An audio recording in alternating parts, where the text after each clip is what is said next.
नमस्कार, तुम्ही पाहत आहात आपलं मलकापूर न्यूज. आपलं मलकापूर न्यूज मध्ये आपलं स्वागत आहे.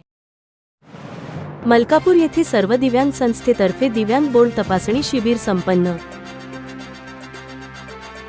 सार्वजनिक बांधकाम विभागाचे उपविभागीय अभियंता सचिन तायडे यांच्याकडे मलकापूर विभागासह जळगाव जामोदचा पदभार.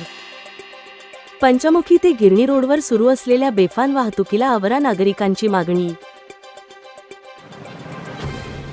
महाराष्ट्रात स्थानिक स्वराज्य संस्थांच्या निवडणुकीचा वाजला बिगुल. दुसरा मतदान तर 3 डिसेंबरला मतमोजणी. व्यापारी अमित चवरे यांच्यावर लावण्यात आलेल्या गुन्ह्याची सखोल चौकशीची व्यापारी संघटनेची मागणी. बजरंग दलच्या वतीने मलकापूर येथे रक्तदान शिबिराचे आयोजन. मलकापूरमध्ये डॉक्टर्स असोसिएशनचा मूक मोर्चा संपन्न. तात्काळ पंचनामा करून 100% नुकसान भरपाई द्या म्हणून शिवसेनेचा तहसीलदाराला घेराव. अमित बघेलच्या वक्तव्याचा मलकापुरात निषेध.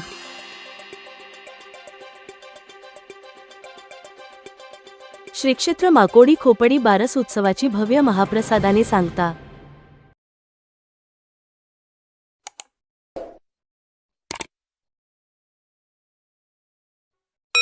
पाहत रहा आपलं मलकापूर न्यूज.